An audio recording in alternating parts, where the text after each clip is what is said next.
Assalamu alaikum guys, I hope that your first week of Ramadan has gone very smoothly. Today we're going to be talking about not a very smooth subject at all. I'm going to be talking about my convert story. Why I haven't shared this story before is because I don't feel like it's inspirational. When you go online and you look for convert stories, usually people are looking for something really inspirational. They're going to cry during watching it and they're going to leave with a really uplifted feeling. I can't really promise any of that. Don't expect some kind of magical story. I walked into the masjid and I saw a light shining down on the Quran and I suddenly was a believer. Like it didn't happen that way. It was slow and it was long and it's been going on for the last 7 years. So yeah, this is a story. From a very early age, I remember not believing in God and being quite certain about that. You know, I was exposed to religion in the sense that people around me were religious, but you know, in a very Church of England kind of way, in a very kind of, you've mentioned it before, in the UK we tend not to speak about religion. There's like, it's on a range of subjects that we don't tend to talk about in very polite society. It's not like for polite conversation because people can get heated and get emotional about it and things. You know, maybe that's an aspect of it, but I wasn't exposed to very direct people practicing religion. So there's a difference between having faith and then actually practicing religion. But you know, when I was very young, I remember going to Sunday school, maybe when I was like 4 or 5 years old. We have this thing in the UK, Sunday school tends to happen after the church service. You go along to the church as children and you learn, you know, basic stories from the Bible. And I remember going along to that and really liking that they gave out sweeties while we were having the lessons and things. But I also remember kind of feeling quite strongly that I didn't believe what they were telling me is to be true. And you know, might have been influenced, I don't know, I don't remember, but I might have been influenced by other children telling me, oh, God doesn't exist or something like that. But as far as I'm aware, it came from me. And then later on, when I was in primary school, I remember saying to my mum that I wanted to get christened because I wasn't christened. I wanted to get christened. Mum was quite surprised by this because, you know, I think maybe she knew how I felt about God or religion and things. But she was happy with that and she was supportive and she kind of said, well, why? What's brought this on? Why do you want to be christened? And I said, well, because I'm the only one at school who isn't. And that was like, you know, oh. He said it and I realised that wasn't a very good reason to become christened. So we didn't get me christened. You know, and there's a lot of experiences that I had growing up that maybe you're not the most positive experiences, and they really did cloud the way that I viewed faith and the practice of religion.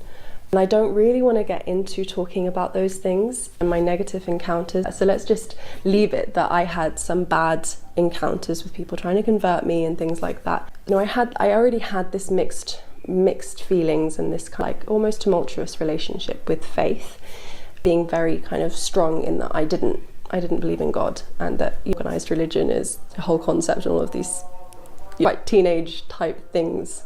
And then despite that, when I was about 14 or 15, I remember very clearly going through a stage. It wasn't a short stage, it went on for quite a long time, where I started actively speaking to God in no real capacity. And the thing is that I grew up thinking of God as a man in the sky with a staff, you know, Simpsons picture of God.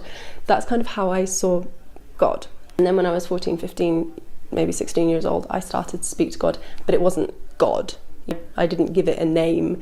I didn't give it any kind of thing. It was just, I didn't think of it further than that. I was just talking to something and finding comfort in something. And I was kind of interested in pursuing that, but I didn't really know how to. And then I remember I spoke to a friend about it once and he really laughed at me. Like, what are you talking about? Suddenly you believe in God? Like, what is this? And I never spoke about it to anyone again since then. And then, so fast forward, you know, got the picture that I was quite firm that I didn't believe in God, but I was also kind of confused about this.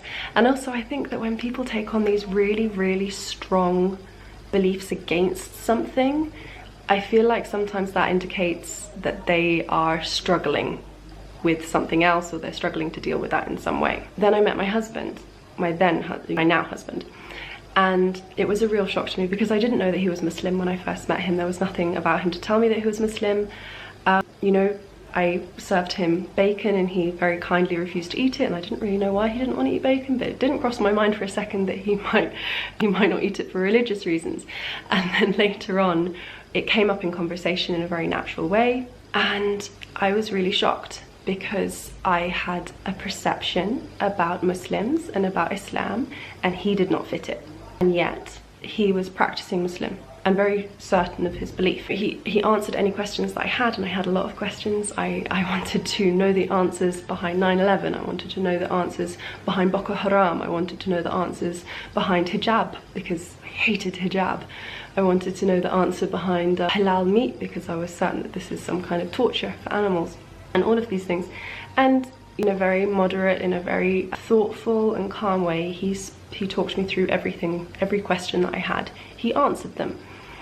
And every stage I was like, okay, well, that's not, it's not quite the impression that I had, but this is interesting. Like, no, I'm not scared off by him. I'm not scared off by the religion. He's a normal person. He's intelligent.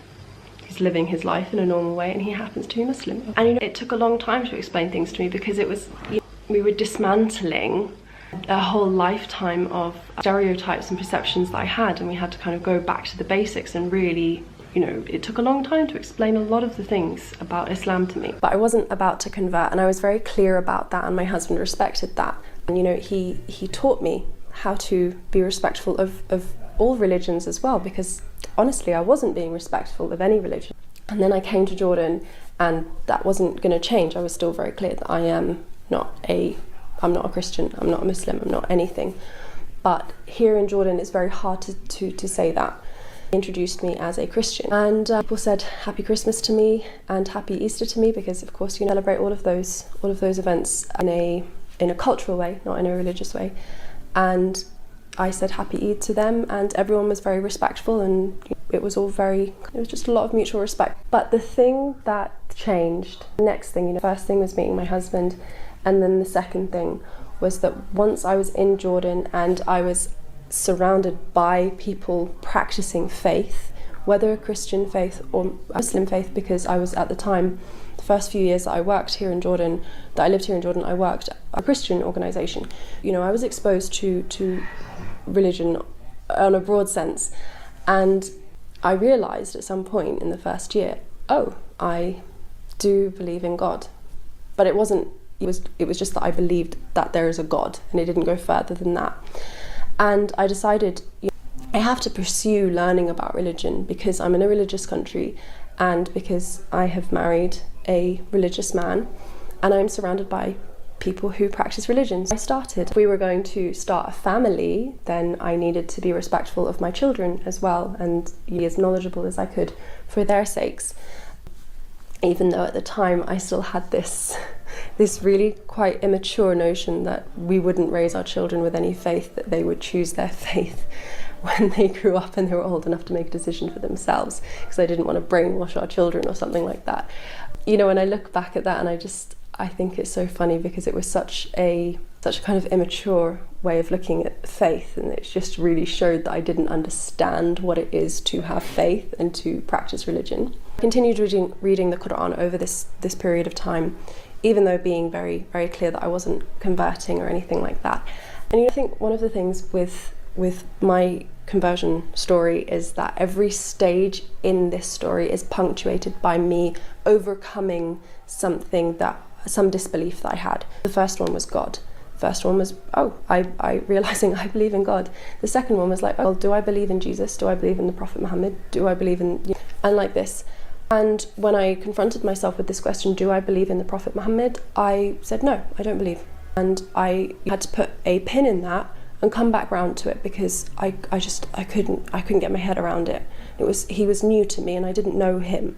And it actually, as it turns out, so my first step was believing in God.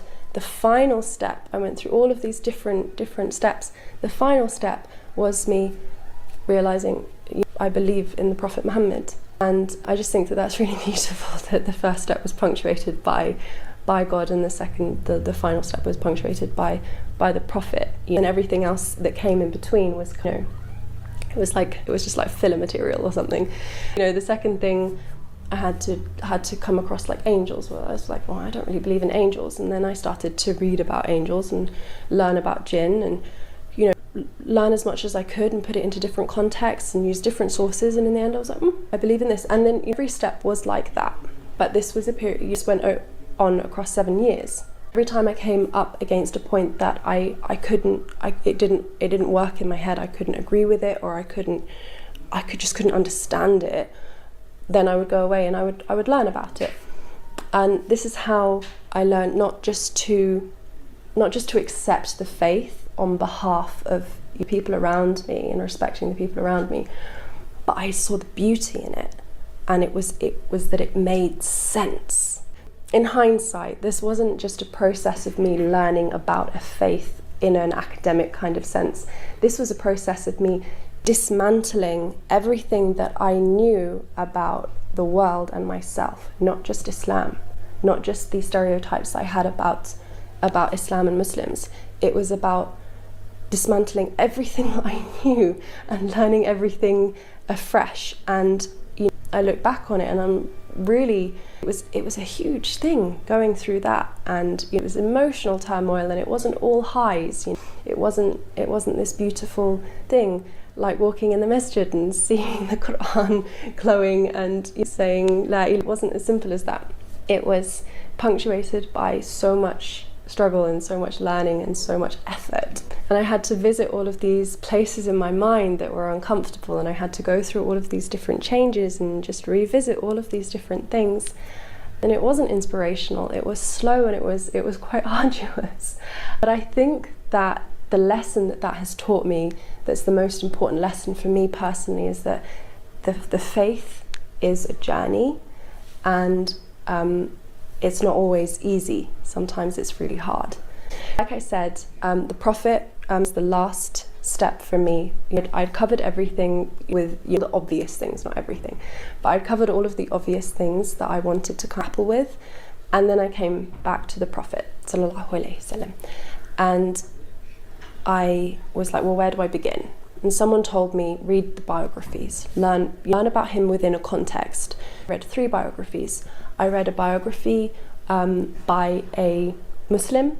I read a biography by a historian claiming to be objective but was very subjective, not very polite. And I read a 3rd one by a very well-grounded, objective historian. At the end of these 3 books, I was completely convinced by him, and there was no more that needed to be done. I was like, well, I believe in God, and I believe in the Prophet, and I believe in the Quran, and I believe in all the in-between, and everything else that I may struggle with, and I come across verses or things that don't make sense to me and all of these things, and sometimes you have your doubt, like, wow, does the Quran really say that, or did the Prophet really say that? And then you go away and you read about it and you learn and you put it in context, and it's just a really beautiful thing, and you're never going to finish this journey. During this period, Islam, the word itself, transformed from being synonymous with terror and oppression, women's oppression especially, to the reality, which is that it's synonymous, well, no, it literally means peace. And the funny thing is that it really appealed to this hippie side of me from my childhood, and this very loving side of me that I don't really tap into very much. So while I've become increasingly conservative and increasingly rational and logical during this process, I've also really tapped into all of these really loving hippie things that my mother tried to instill in me. These feelings that I've always had about loving the world and loving the earth and all of these things. It all fits together really, really beautifully with my perception of Islam and the way that I want to practice Islam.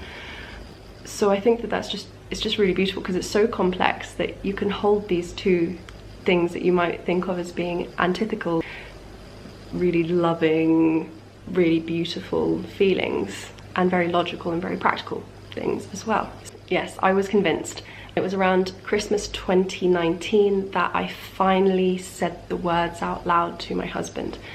It had been going around in my mind a lot. I had to come to terms with it myself. It was a huge change to go from really not believing in God at all and then identifying completely as a Muslim. Eventually I came out and I told my husband, and he was so shocked. He just didn't expect it at all. He thought all of the research that I had been doing was purely for the kids' sake. I don't think that he thought for a minute that I was actually in the process of converting.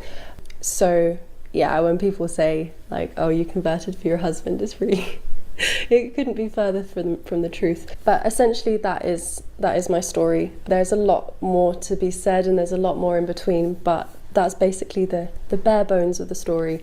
I know that I've rambled on a lot, and I know that my audio hasn't been recording for the whole thing. Fingers crossed this isn't going to be terrible audio for you. But yeah, that's the end. I hope that this was interesting for you in some way, and inshallah I want to talk a little bit more about this throughout Ramadan. Yeah, so I hope that you're having a good Ramadan Kareem, and ma'a salama.